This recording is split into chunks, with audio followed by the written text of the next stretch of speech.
Top quality और consistent performance के लिए सिर्फ सिल्वर पंप नाम याद रखना। બીજું આપણે તમે સ્ટોક સ્પેસિફિક નજર કરો તો આજે આપણને સારી એવી ખરીદારી નિફ્ટી અને દરેક ઇન્ડેક્સ સ્ટોકમાં જોવા મળી છે. 50માંથી 46 સ્ટોક પોઝિટિવ છે, પરંતુ ટોપ લૂઝર્સમાં તમે નજર કરો ટાટા મોટર્સ, ઇવન આજે બ્રોકરેજ હાઉસ તરફથી પોઝિટિવ રિપોર્ટ આવ્યો હતો, પરંતુ જે એમનો જે મૂડ જે આજે ખરાબ થયો સ્ટોકનો, ઓલમોસ્ટ તમે જો 5% સુધીનો ઘટાડો જોવા મળ્યો હતો અને આજના લો તમે નજર કરો તો તમને 672 જોવા મળે છે. કંપની અહીં જે એમનું જે ગાઈડન્સ છે JLR બિઝનેસને લઈને એ ઘટાડ્યું છે, જેના કારણે તમે જુઓ તો અહીંથી ઓવરઓલ જે કંપનીનું જે સ્ટોક પણ છે એ પણ આપણને અહીંથી ઘટતો જોવા મળે છે. કઈ રીતે સર આગળ રિવ્યૂ કરીશું ટાટા મોટર્સ?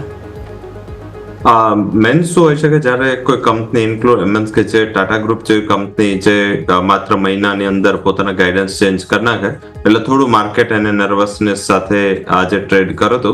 કારણ કે ટાટા મોટર જ્યારે લાસ્ટ ટાઈમ મીન્સ કે એનું રિઝલ્ટ આપ્યું ત્યારે એમને કીધું હતું કે JLR ના માર્જિનને લઈને કોઈ ઇસ્યુ નથી અને એમને તો ગાઈડન્સ ઓપ્ટિમિસ્ટિક આપ્યું હતું ને શેરના પ્રાઇસમાં એના હિસાબે કોઈ મોટું કરેક્શન ના જોવા મળ્યું, ડિસ્પાઇટ કે ગ્લોબલ ક્યુઝ વીક હતા, ઘણા ટાઈમથી ટેરિફના રિલેટેડ ઇસ્યુ ચાલે છે, પણ છતાં ટાટા મોટર પ્રોટેક્ટેડ રહ્યો કારણ કે એને બેઝિક મેનેજમેન્ટનું ગાઈડન્સ સારું મળ્યું અને લોઅર લેવલથી એક સારી રિકવરી જોવા મળી. પરંતુ ફરીથી મીન્સ એક મહિનામાં શું થઈ ગયું કે એ UK નું બ્લેમ થાય છે. હાલાકી JLR UK બેઝ કંપની છે અને 10% જે એને તો ડીલ્સ ત્યાં US સાથે કરી લીધી છે, તો એને બહુ મોટું પ્રોબ્લેમ ના હોવો જોઈએ અને બેઝિકલી છતાં ટાટા મોટરે JLR ના માર્જિન માટે મીન્સ કે 3-4% નું માર્જિન ઘટાડવું એ આઈ થિંક કે JLR માટે ઘટાડવું એ ઘણું નેગેટિવ પોઈન્ટ હોઈ શકે.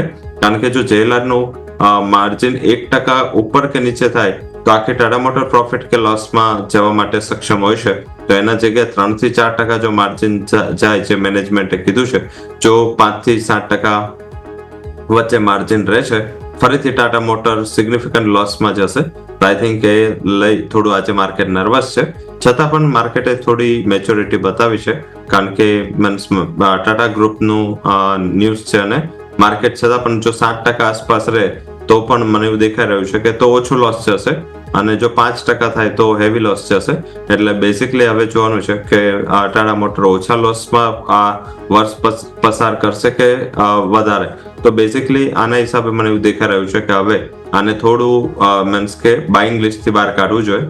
એની સામે તમે જે હમણાં ઘણા ટાઈમથી મેગ્નેટના ઇસ્યુને લઈ મારુતિ ફસાયું છે અને એનો આજ ન્યૂઝ છે કે ફોરેન મિનિસ્ટ્રીએ વાત કરી છે આના ઉપર અને મીન્સ કે અન્ય કંપની જેમ આપણે પહેલા M&M ની સલાહ આપી હતી, ફોર્સ મોટર અને સાથે સાથે એસ્કોર્ટ, આ બધી કંપની ઉપર વધારે ફોકસ કરો. મારા હિસાબે ટાટા મોટર જો પોર્ટફોલિયોમાં હોય તો મારા હિસાબે કોઈ પણ ઉછાળે આ સ્ટોકને પોર્ટફોલિયોમાંથી એક્ઝિટ કરી દેવું છે.